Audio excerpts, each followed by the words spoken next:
Salam Indonesia, salam Nusantara dari Sabang sampai Merauke, dari Miangas sampai Pulau Rote. Mantaplah iman kita, mantaplah kasih kita, mantaplah pengharapan kita.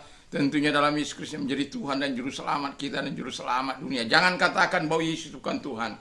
Jangan katakan pula bahwa Yesus itu bukan Juru Selamat. Walaupun di luar sana ada banyak orang yang berkata Yesus bukan Tuhan, Yesus bukan Juru Selamat. Tapi saya mau katakan, engkau percaya engkau akan diselamatkan. Engkau tidak percaya, engkau akan dihukum. Lihat Yohanes 3 ayat 16. Dan kemudian akulah jalan dan kebenaran dan hidup, tiada seorang sampai kepada Allah kalau tidak melalui aku. Jelas Yesus mengatakan, karena begitu besar kasih Allah akan dunia ini sehingga ia mengaruniakan anaknya yang tunggal, supaya setiap orang yang percaya kepadanya tidak binasa, melainkan beroleh hidup yang kekal. Wow, mantap. Jadi pilihan ada dalam tangan Tuhan, pilih yang terbaik. Hidupmu akan diberkati oleh Tuhan. Puji nama Tuhan. Dan di pagi ini saya mengucapkan selamat pagi, selamat kita memuji Tuhan, mengagungkan Tuhan dan mendengarkan firman Allah saat ini. Dan Tuhan Yesus memberkati. Doa dan harapan saya, kekuatan Tuhan, kekuatan firman, kekuatan iman dan kekuatan doa, kekuatan Roh Kudus akan senantiasa menjadi bagian hidup kita. Tuhan Yesus memberkati kita dalam menjalani aktivitas di pagi hari ini sampai nanti malam mungkin. Tuhan memberkati. Dan sebelumnya kita berdoa. Terima kasih Tuhan, kami bersyukur, kami berterima kasih kepadamu karena Engkau adalah Allah yang senantiasa menyatakan kebaikan-Mu dalam hidup kami. Haleluya, amin. Puji nama Tuhan. Saya akan membaca dalam Yesaya 48 ayat 4 dan 10. Demikian bunyi firman Allah, oleh karena aku tahu bahwa engkau tegar tengkuk. Wah, bahaya. Oleh karena aku tahu bahwa engkau tegar tengkuk, keras kepala dan berkepala batu. Ini luar biasa ini. Sesungguhnya, ayat 10-nya, sesungguhnya aku telah memurnikan engkau, namun bukan seperti perak. Tetapi aku telah menguji engkau dalam dapur api kesengsaraan. Jadi jelas bahwa kadangkala persoalan kita, kesengsaraan kita oleh karena kita sendiri yang melahirkannya. Dan itu sebabnya dikatakan tema kita adalah penyebab penderitaan. 3 penyebab penderitaan. Nanti sore saya akan bagaimana cara mengatasi ketika kita menghadapi masalah ini. Karena tidak mungkin dalam waktu yang singkat akan saya menyampaikan ya. Jadi saya membaginya menjadi 2. Yang pertama dikatakan jelas bahwa dari bacaan tadi Allah membuat kesengsaraan karena perilaku kita yang tidak menyenangkan. Dan Alkitab mengatakan dengan jelas supaya 1 Petrus 4 ayat 15 supaya jangan ada orang yang menderita ya karena dia membunuh, karena dia mencuri, atau karena dia menjadi seorang penjahat atau pengacau. Seperti bangsa Israel ini yang dikatakan oleh Alkitab yang kita baca tadi, yaitu dikatakan bahwa tegar tengkuk, keras kepala dan berkepala batu. Sampai akhirnya Tuhan menguji mereka, memproses hidup mereka supaya tujuannya satu jelas, supaya namanya jangan dinajiskan, supaya namanya jangan diaibkan. Allah mau terus menegakkan kebenarannya. Dan bagi kita, jangan ada yang menderita karena mencuri, karena membunuh. Kita lihat ada banyak orang percaya. Kalau Anda mau tahu, datanglah rajin-rajin ke penjara atau ke LP yang paling jelas setelah hukuman mereka di sana. Anda akan melihat ada banyak orang-orang percaya yang melakukan kejahatan. Ada yang menjual narkoba, ada yang menjual keluarga, ada yang membunuh keluarganya oleh karena dianggap dia tidak sanggup membiayai kehidupan, lalu dia membunuh karena dia nggak sanggup melihat anak istrinya menderita. Dan ini sesuatu yang sangat tidak sehat. Dan itu sebabnya saya mau katakan penyebab penderitaan yang pertama itu karena kesalahan kita sendiri. Jadi kalau kesalahan kita sendiri, saya mau katakan bertobatlah. Supaya apa? Kita dapat masa depan yang baru, yang digantikan oleh Tuhan. Melalui proses pengujian itu, proses kesengsaraan yang Tuhan berikan itu, kita mengingat akan Tuhan, kita berbalik kepada Tuhan, kita berjalan kembali kepada jalan Tuhan.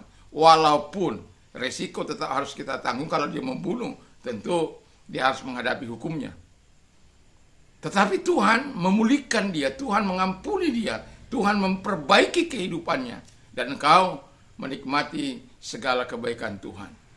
Walaupun saya katakan, walaupun ada yang Anda lakukan hal-hal yang tidak menyenangkan hati Tuhan, dan juga tidak menyenangkan, menyukakan hati manusia, apalagi sampai engkau membunuh, menghilangkan nyawa orang-orang yang dikasih oleh keluarga-keluarga yang lain, itu ya sangat sadis itu. Tapi kalau engkau melakukan, sudah, karena ada banyak orang melakukan itu, dan minta maaf, walaupun mungkin keluarganya gak memaafkan kamu. Tapi yang jelas kamu harus kembali bertobat kepada Tuhan. Yang kedua, kata firman Allah, bisa saja karena kebenaran. Ya, kalau kebenaran yang membuat kita sengsara, ya berbahagialah, kata firman Allah. Blessed are those who are persecuted for righteousness' sake. Jadi berbahagialah orang-orang yang dianiaya oleh karena kebenaran. Wow. Jadi jangan ada menderita karena seperti di atas tadi. Kalau menderita karena kebenaran, sesuatu yang sangat luar biasa kita dapatkan. Berbahagia dikatakan oleh firman Allah. Dan yang sangat saya suka adalah bahwa kerajaan Allah itu punyanya kita. Haleluya, puji Tuhan. Jadi kita pemilik kerajaan surga. Karena apa? Kita menderita, kita tidak membalas. Yang membalas kejahatan dengan kejahatan itu bukan umat Tuhan. Yang membalas kejahatan dengan kebaikan itulah orang percaya, karena dia melakukan hukum firman Allah. Yang mengasihi musuhnya, walaupun oleh karena itu dia menderita. Banyak kali kita melakukan yang baik, kita mendapat serangan yang tidak menyenangkan. Saya sudah pernah dikatakan orang, pendeta setan kamu, pendeta tak benar kamu. Padahal kita menolong keluarganya. Mereka yang berkelahi, mereka yang hancur-hancuran. Tapi karena kita tolong, kita jadi korban. Kita yang dipersalahkan. Orangnya datang meminta tolong. Tidak memakai akal sehat. Tapi kalau kamu menderita karena kebenaran, ya sudah. Kamu menolong orang lalu kamu dipersalahkan, ya sudah. Yang penting enjoy aja dalam Tuhan. Karena apa? Berbahagia, kata firman Allah. Enggak semua orang bisa mendapatkan itu. Oleh karena kebenaran kita lakukan, lalu orang mempersekusi kita.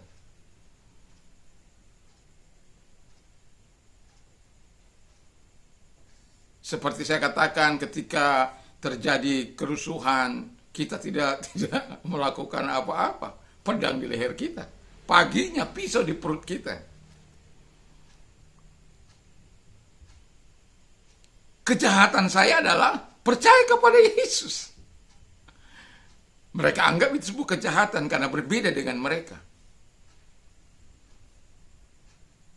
Tapi saya katakan ke aparat siapapun itu, demi Yesus, karena nama itu, walaupun saya harus menderita, saya siap menanggungnya. Bahkan mati sekalipun demi dia. Saya cerita itu, karena saya sudah mulai diteror, ditakut-takuti, diintimidasi. Tidak perlu takut. Asal kita berjalan dalam kebenaran. Yang ketiga, kata firman Allah adalah karena kehendak Allah. Jadi kita di dalam Kisah Rasul, di dalam Matius 5 ayat yang ke-11 dikatakan di sana, berbahagialah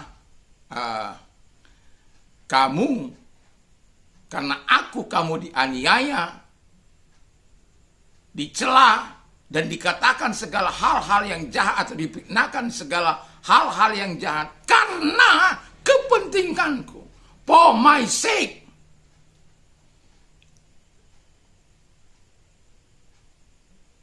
Blessed are you when they revile and persecute you and say all kinds of evil against you for my sake.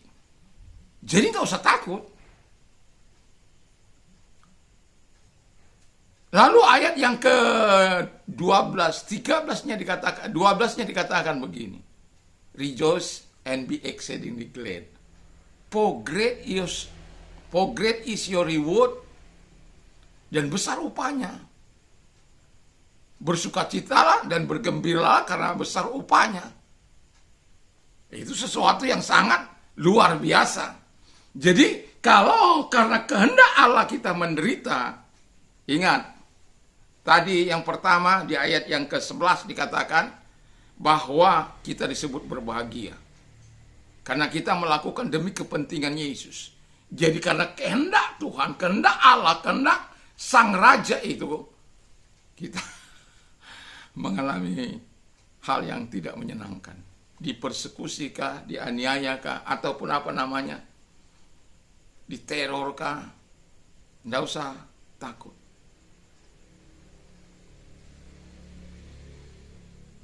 Tapi bukan kita cari-cari itu. Tapi kalau dia datang, jangan takut. Karena Tuhan akan memberikan engkau kekuatan. Dan itu sebabnya nanti sore saya akan berbicara bagaimana mengatasi ketika kita menghadapi persoalan saat-saat penderitaan yang kita alami. Apalagi karena nama Yesus. Apalagi karena kebenarannya. Ya kalau karena kesalahan kita, ya bertobat saja kita kepada Tuhan dan berbalik kepada Dia. Tapi ada hal-hal yang harus kita lakukan dalam kehidupan ini sebagai orang percaya. 3 penyebab penderitaan itu, apapun itu, karena kesalahan kita bertobat, atau karena kebenaran, kita berbahagia, pemilik kerajaan surga, dan kalau karena kehendak Allah, kita disebut berbahagia, bersukacita, bergembira, dan upah kita besar di surga. Tentu kita ingin mendapatkan upah di surga.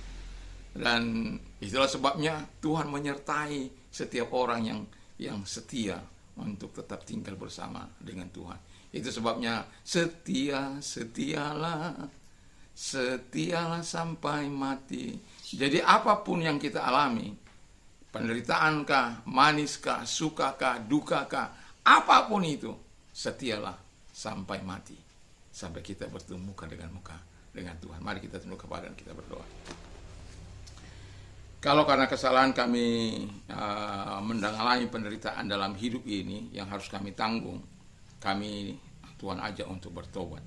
Tapi kalau karena kebenaran, karena Engkau, kehendak-Mu, betapa indahnya hidup ini Tuhan Bapa di surga. Engkau beri kami kesempatan untuk menikmati apa yang Engkau nikmati, kebahagiaan itulah yang kami dapat dari Tuhan dan surga-Mu. Dan bukan hanya itu, kami di bumi ini mengalami sukacitanya Tuhan, mengalami kegembiraannya Tuhan, dan nantinya kami akan mendapatkan upah yang besar di surga.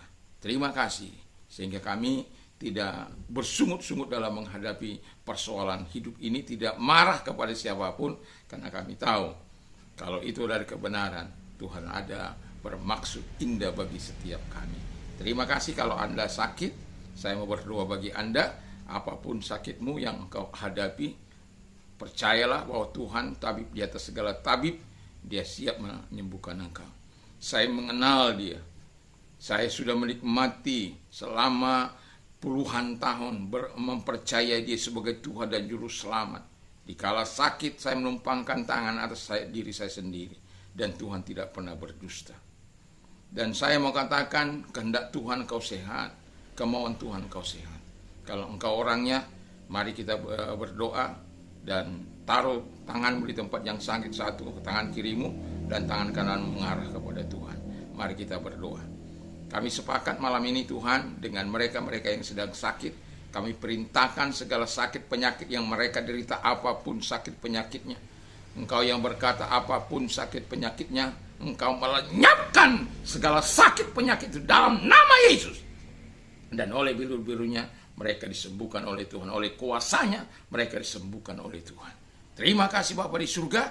Dan kami juga berdoa bagi Anda-Anda yang mengalami persoalan dalam kehidupan ini. Percayalah Tuhan mau memberikan kelegahan, kekuatan kepadamu dalam menghadapi persoalan, sehingga engkau tidak stres, tidak melakukan hal-hal yang gila seperti pembunuhan, perampokan, pencurian dan lain sebagainya, bahkan mengorbankan keluarga. Jangan sampai terjadi, karena Tuhan tetap sayang. Lihat itu, belajarlah dari Ayub bagaimana dia datang menghadapi persoalannya. Persoalan kita belum seberapa dibandingkan dengan Ayub, tapi dia datang berseru kepada Allah, dia datang merendahkan hati di hadapan Allah, dan Tuhan menggantikan yang kesukarannya menjadi keringanan, dan kehilangan yang sudah dialami digantikan oleh Tuhan 2 kali lipat. Terima kasih Tuhan. Kalau engkau orangnya, angkat kedua belah tanganmu, mari kita berdoa. Terima kasih mereka yang mengangkat tangan kepadamu, ulurkan tanganmu dalam nama Yesus Kristus. Engkau menolong mereka, engkau membela mereka, engkau memberi kekuatan mereka, pertolongan datang kepada mereka sesuai dengan apa yang mereka butuhkan. Bapa di surga, dalam nama Yesus. Terima kasih buat pertolonganmu, kebaikanmu, kelegahanmu bagi mereka, kekuatanmu yang mereka alami dalam hidup mereka. Karena itu mereka bersuka cita karena engkau. Sebab engkau yang telah berjanji, engkau akan memberikan mereka jawaban pertolongan supaya mereka memuliakan engkau. Kami percaya engkau menolong mereka semua dalam nama Yesus. Haleluya. Amin. Selamat pagi, selamat kita beraktivitas tentu bersama dengan Tuhan Yesus Kristus. Puji nama Tuhan. Mantap, mantap, mantap.